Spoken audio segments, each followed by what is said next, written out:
પછી આ રીતે ખાટલામાં ચાળી જાઓ અને ચાળો એટલે તમે દાણા જુદા થઈ જાય. આ લાકડો અને કોતરી બહાર નીકળી જાય, વધારે મહેનત પડે નહીં. આ રીતે બસ સાફ થઈ જાય. આ જુઓ આ થઈ જતો. હવે આનું ઉપાડવાનું એટલે ચોખ્ખા થઈ જતું. આ દોણા પેલા મસ્ત જો ઉનાળો ટોપ દોણા.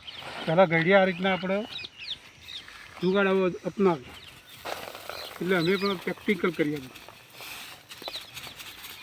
આ વિડીયો ગમે તો લાઈક શેર સબસ્ક્રાઈબ કરી દેજો.